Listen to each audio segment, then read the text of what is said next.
Ladies and gentlemen, we take you now by transcription behind the scenes of a police headquarters in a great American city, where under the cold, glaring lights will pass before us the innocent, the vagrant, the thief, the murderer. This is the lineup.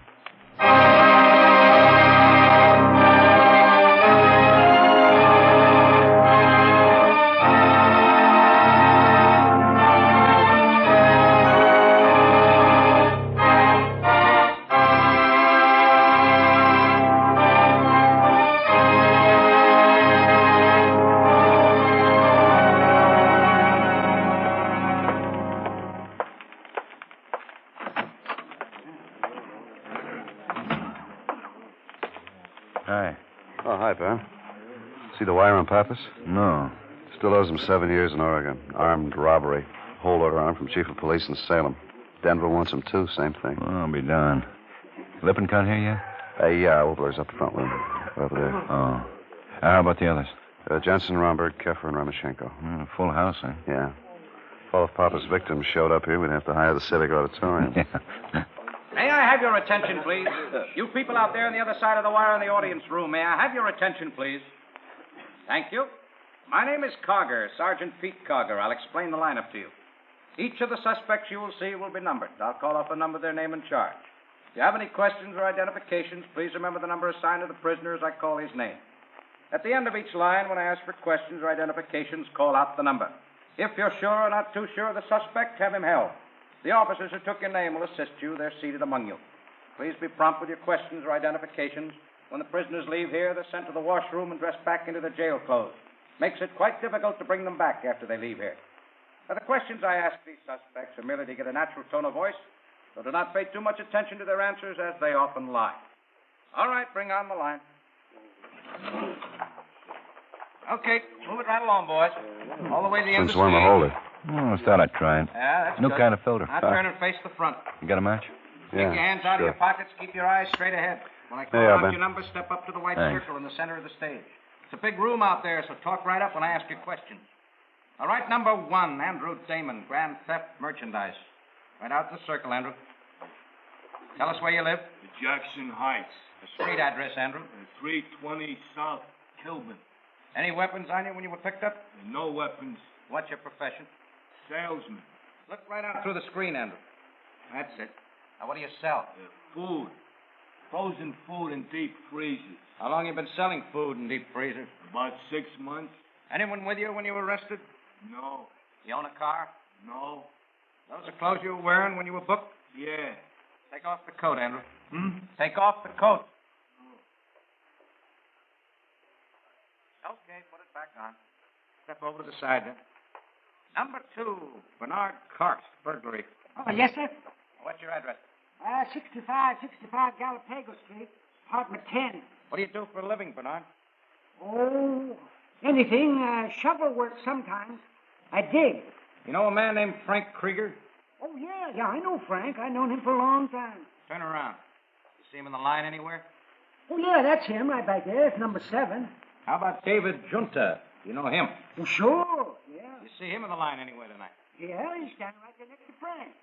Why? The officer's report states that Frank Krieger and David Junta were with you at the time of arrest. How do you explain that, Bernard? Beats me, Sergeant.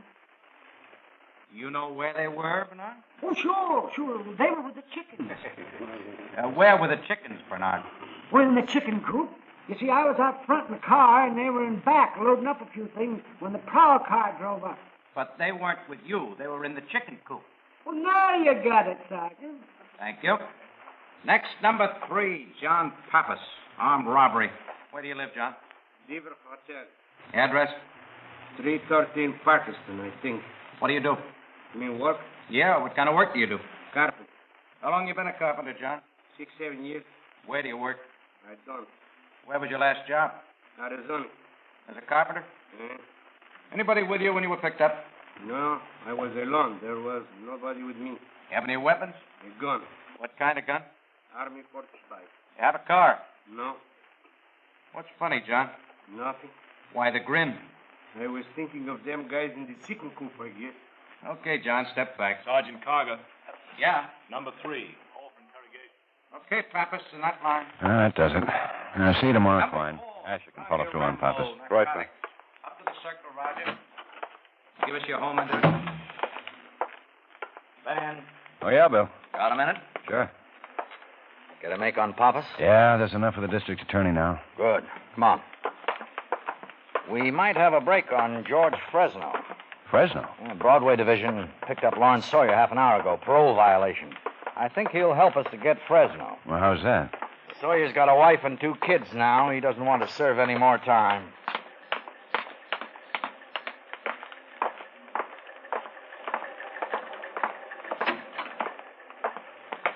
Hello, Larry. You know Lieutenant Guthrie. Hi. Hello, Lieutenant. Oh, hand me that, Ben. Oh, yeah. Thanks. Assault, huh? Yeah. Who's Herman Pollard? Just some jerk standing around in a bar I was in. I had to hit him. Capped me with needling me.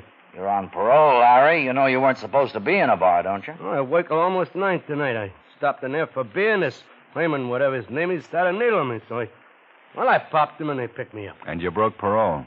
I've been out 2 years now. I kept my nose clean. Ask my parole officer. Ask the guy I'm working for. We will. You said something about George Fresno to Captain Hines at Broadway Division, Larry. That's right. Well, Do I get a break? what about George Fresno? He's in town again. Yeah, we know that. You want him, don't you? He's handling the stuff again. Yeah.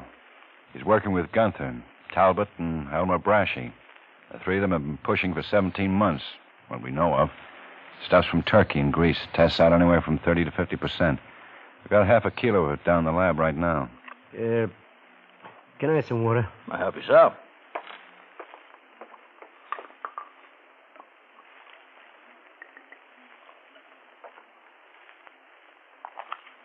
Sure dry. There. Look, I don't want to serve 2 more years for popping some guy in a bar. I did 11 out of my 13. 2 more years would break me up. Now, do I get a chance? We'll talk about that later on. I'll go on with this. I know George Fresno pretty good. Have you been seeing him, Larry? I ran into him a couple of times the last year, but there was nothing wrong. I just ran into him. You sure that's it? The whole thing. Last week, I ran into him again, and we got to talking. He asked me if I had any contacts. He said he had a new shipment of pretty good stuff, and he asked me if I knew any buyers. Pushers looking for supply. Working with old-timers like Gunther, Talbot, and Brashy, he asked you? You never worked in dope, Larry. What are you trying to give us? I know it sounds screwy. You don't expect us to believe it, do you? Well, it's true, Lieutenant. So help me. And I think I got the pitch on it. Now, maybe I'm wrong, but Fresno's handling this load by himself without Gunther and Brashy. What makes you think that? Well, he told me to keep it under my hat. He gave me his phone number and said to talk only to him. And he wants you to help him get rid of it. Is that it? Well, he offered me the chance, just like I told you. Now, what'd you tell him? Well, I didn't want to take no chance, but I didn't want him to think I was turning up my nose. So I just told him I'd keep my eyes open. Doesn't seem right, him asking you, Larry, not when he's got his own contacts. Now, how long have you known him? You a good friend of his? Well, I met him when I was doing my bit up there. We used to meet in the library. But I known about him since I was a kid. He was running booze then, and we all know what he made and how he lived. Larry, a lot of people know George Fresno. A lot of people met him in prison. I still don't buy him asking you to make contacts. Well, you know what happened up there, didn't you? What do you mean? I guess he really wouldn't have had nothing to do with me unless it hadn't happened. You see, once in a dining hall, about 3 weeks before George got out, 2 guys jumped him. Yeah, we know. They began working over him with butter knives. You know the treatment. George is maybe 60 years old. He couldn't handle him. I happened to be standing right by, I give him a hand. I yelled for the guards, and otherwise the guy might have been killed. I guess he liked me for it. Anybody else in on it? There were other guys around, but nobody else helped him. He wasn't liked. Yeah. But you helped him. That's right. I helped him. That made you a pretty good friend of his, huh? That's right. And now you want to help us get him. Yeah. How do you suppose George would feel if he knew you were down here talking to us like this, Larry? Who cares how he feels? Well, I care. Maybe some of his friends, Larry? Those guys who handle heroin ain't got no friends. Gunther, Talbot, and Brashy? Maybe you could get them, too. They don't worry me, neither. If all that worries me is keeping my job toting them centuries of cement every day, I don't want to go back to prison. I had enough. I stepped out of line tonight when I smacked that guy. I'm willing to get back in line and stay there. You guys got a smoke? Sure.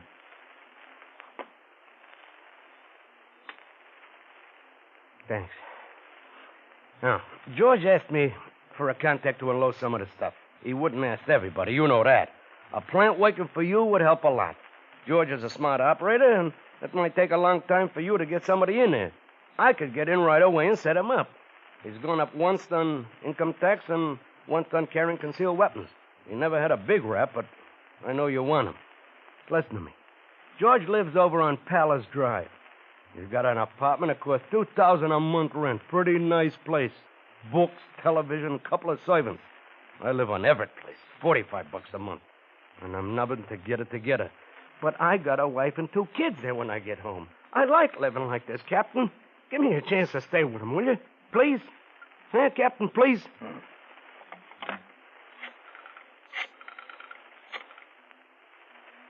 Harry?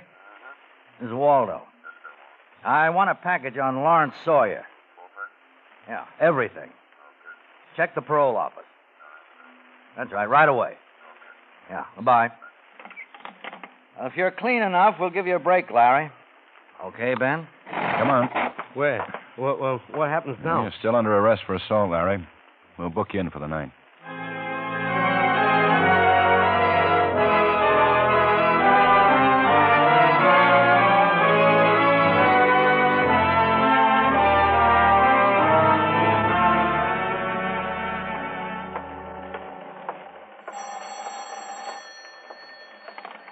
Hello, Ben. Hi.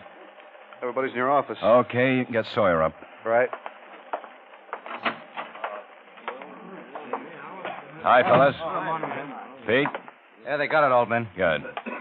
All right, boys. Let's get this over with.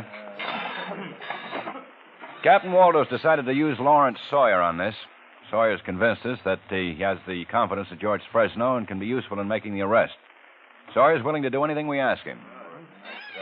Now, all of you men have been pulled off your current assignments to concentrate on this case. Looks like the first break we've had in trying to get Fresno. You'll do nothing but work on this until it's completed. What are the teams, Pete? Asher and Quine, Crockett and Murphy, Hollinger and Costello, Vickers and Manning. Okay. Now, 2 of you will be with Sawyer 24 hours a day. He's going to be in danger right away. We don't want him to get hurt, and we don't want any of you to get hurt. What about Sawyer's place, man? Well, he's given us permission to tap his telephone line. Technical will have 2 men at his home all the time. We don't have to worry about that part of it. 2 others will be at the cement works. The district attorney drew up these sheets, Pete. Yeah, Ben. 4 charges we might be able to get Fresno on. Importing, concealing, selling, or transporting. To make any of these charges stick, we have to arrest him with the goods on his person. Now, remember that. No arrest, no action on our part until George Fresno's got something on his person. Now, that may happen tomorrow, may happen a year from tomorrow. But we're going to stop him this time. Okay, Ben? Yeah? All right, Larry. This is Lawrence Sawyer. Some of you know him, some of you don't. How do you feel, Larry? Okay, Lieutenant. Okay, sit down. Yeah? Yeah, right there. Oh, okay. Okay, Larry. You have an outside line. Yeah.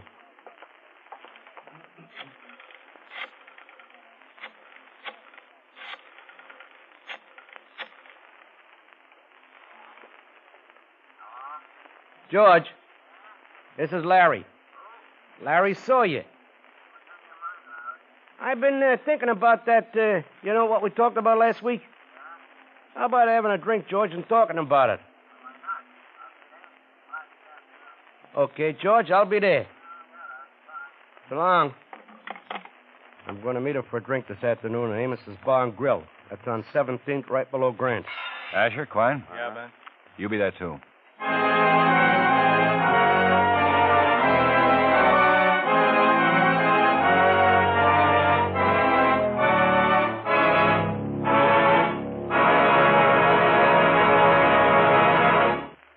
Outstanding musical events to listen to every Sunday on CBS Radio are 2 of radio's most respected programs, the Symphonette and the Choraleers. Sundays in the daytime, it's the Symphonette, bringing you light popular classics, and in the evening, it's the Choraleers, singing the songs of the barbershop quartets and men's choruses of bygone years. For truly fine music, listen for both these familiar programs, Sundays on most of these same stations.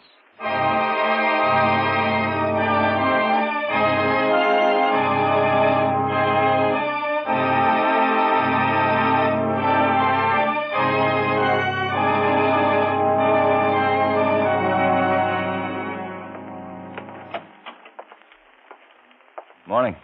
Morning, Ben. Hot out. Yeah. 3 weeks now, Ben. Yeah. It's going slow. What happened last night? Sawyer met Fresno again. We talked about price. And that's about it. What's the holdup, Ben? Well, Fresno's cagey. Sawyer's arguing on price. It's the way it works. I wish we'd get something. Business office on me about all the men I'm using on Now, this. take it easy, Bill. Maybe this wasn't such a good idea, putting Sawyer in as a plant. He's talked with Fresno 3 times now, and he's set up nothing. Well, it takes time. Brashy and Talbot don't like Sawyer. Who's running that show? Fresno. But he listens to them. Sawyer thinks he might get somewhere this week. When's he seeing him again? This morning. Well, Ben, we'll give it to the rest of the week. After that, close down. Just 2 men on. Oh, Bill. Can't help it, Ben. They're on me.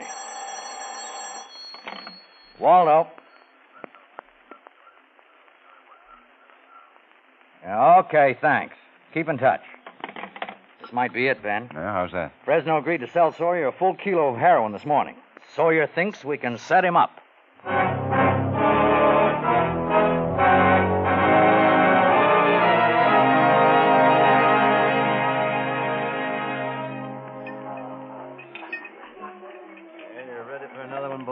No, thanks. Oh? What's the matter? Something wrong with it? Oh, it's okay. Just taking our time. Okay. I'd like to. Yeah. There he is. Yeah. Hello, Lieutenant. Sergeant. Hi, Larry. Sit down. What do you have? Beer. Here. Drink mine. Thanks.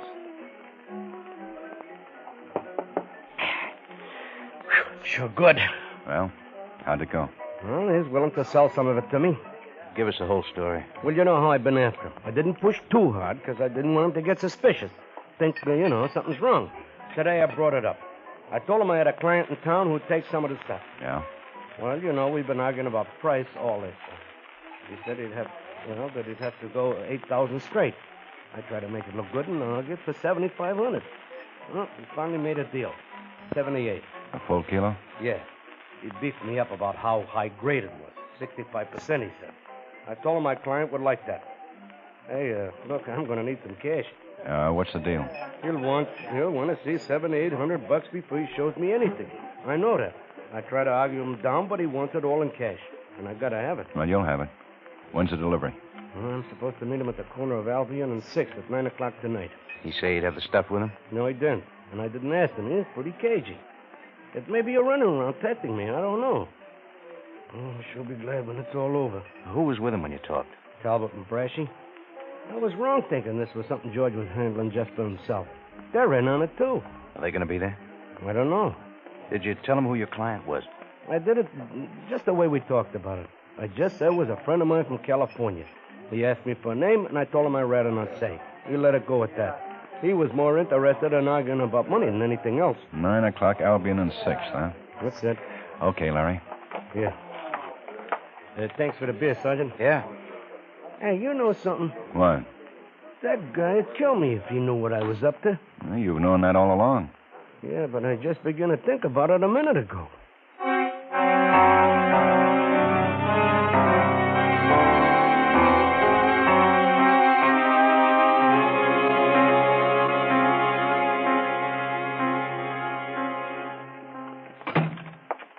You look it over? Yep. Doesn't look like too much of a problem, Ben. Straight intersection, filling station on one corner, apartment house across the street, another on the opposite corner, and a vacant lot. What about the apartments? Well, we checked around as much as we dared to. Didn't find anything. Brashy lives over in Pershing Heights. Talbot's got a hotel room in the Dayton. Some of the others could be living around there. Yeah, but we don't know anything about them if they do. How about the filling station? Well, it's independent. Guy who runs it's been in business 17 years. I checked his help, all clean. Okay. I want one car parked on the street in front of the vacant lot, another one on the filling station. You can set Crockett and Murph up inside one of the apartment buildings and Ollinger and Costello in the other. Okay. Now, this may be just a starting point. I'll have a radio control set up right in the area. Sawyer has to get in the car with Fresno. We'll follow. Who's going to handle that part? Pete and I'll be in the command car. If he moves out, we'll move after him. But we'll want somebody ahead to pick him up. I can't risk tailing him very long. Yeah. We can all start at 6. Well, that should give us plenty of time, I guess. Been a change, Ben. Yeah, what? That was Ollinger. Fresno just called Sawyer about tonight. The delivery off? Fresno's worried. He wants to meet Sawyer's client.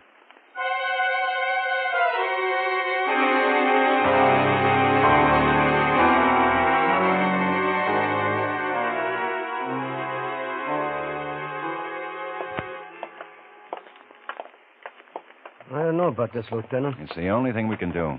But I don't know. Maybe he'll recognize you. No, he's never seen me. What about Brashy and Talbot? They've never seen me either. You ever been to this place before? No, it's just the address he gave me. Hmm. I tried to hold him off. Yeah, I know. He's sure suspicious. Okay? Yeah. Lieutenant, Yes, sir. did that Sergeant Cargan Quine in that car across the street? What do you think? Are you? Yeah, George. This is my friend, Paul Younger. Hi. Come on in. Thanks. In here. Yeah. I get you boys a drink? Yeah, sure. Bourbon be all right? Fine. How about you? Okay, George.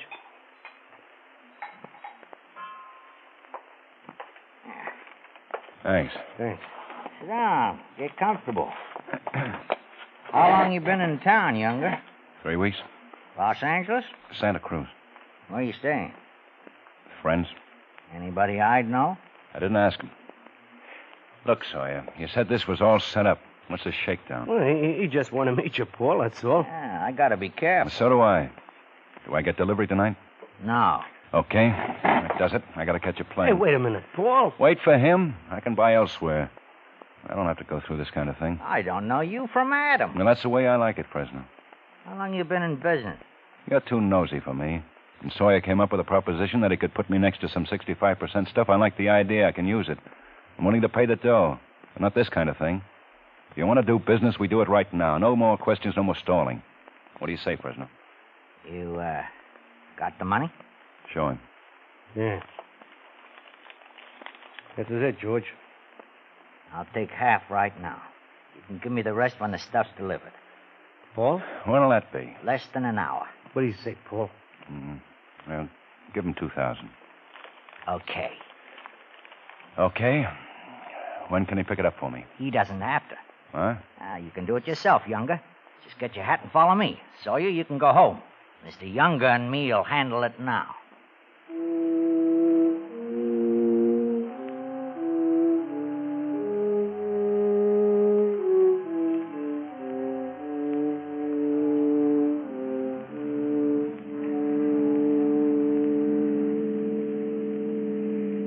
Larry's a nice boy, Mr. Younger. Always been good to me. Yeah. He says you're all right. Well, I think you're all right. That's the way I feel about him. Mm-hmm. No hard feelings about me asking to meet you. No. Yeah, Larry's a nice boy. I gotta be careful, though. Boy, everybody does, you know. Mm-hmm. Where are we going? Oh, not far. Just a few more blocks. You know, it must be nice around Santa Cruz this time of year. Yeah. Ever do any fishing? Some. Go down to Mexico, mostly. Yellowtail. Yellowtail. Yeah, it's nice fish. Are we here? Just being careful. Come on. Can't ever tell who's out looking around. Yeah. Well, what now? Don't get excited. This won't take long. Yeah, here we go. Hi. Hi, Madge. Hey, Madge, this is Mr. Younger from California.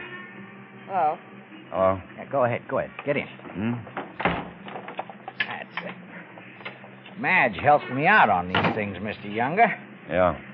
Where to, George? Oh, just drive around, Madge. Are we going to make a pickup or aren't we? What is this? We'll make a pickup. Got the rest of that money? Yeah. And I'm keeping it until I see some action. I want half before I deliver. Well, you got 2. That's it, Fresno. Hey, who'd you buy from before? I had some people. Chinese stuff? Okay, Younger. What? Madge? Yeah. Hey, what is this? Relax. You wait here. I'll be back in a minute. You're a funny guy. Is he? Where's he going?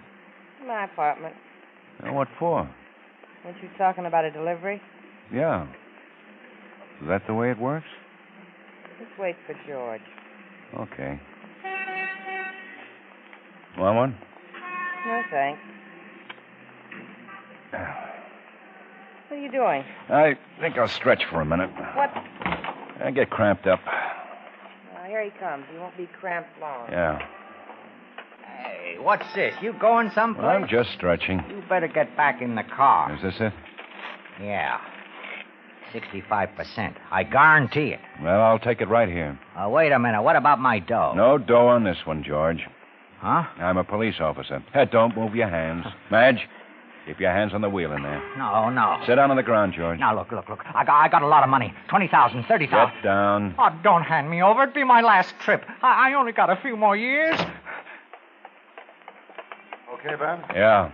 Sergeant Quine, George. I'll take care of him, too. Don't hand me over, please. See about her. Yeah. Okay, Miss Outside. Okay? Okay, Pete. It was all a setup, wasn't it? Come on, George. This is Sergeant Cargan. Brashy and Talbot followed out from the other place, Ben. We picked them up 2 blocks back. Couldn't tell what was up. Yeah, here. $7,800 worth. Look. What good does it do to get me? I'm an old man. I'm washed up anyhow. It'll stop this. I'll die there. Yeah? You probably will, George. Let's go.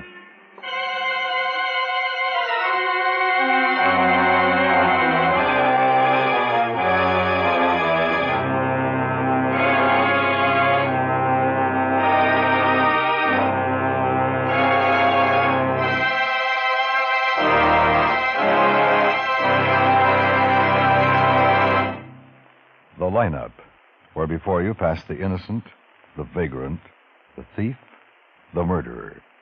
Listen again next week when we again bring you the lineup. May I have your attention, please? You people out there on the other side of the wire in the audience room, may I have your attention, please? Thank you. My name is Cogger, Sergeant Pete Cogger. I'll explain the lineup to you. Each of the suspects you will see will be numbered. I'll call out the number, their name, and charge. If you have any questions or identifications, please remember the number assigned to the prisoner as I call his name. At the end of each line, when I ask for questions or identifications, call out the number.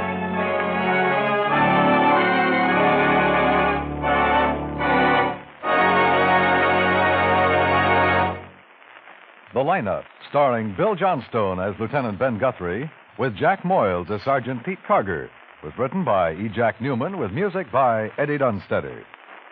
Featured in tonight's cast were Hy Everback, Peter Leeds, Howard McNear, Benny Rubin, Joseph Kearns, and Virginia Gregg. The lineup was transcribed in Hollywood by Jaime Del Valle.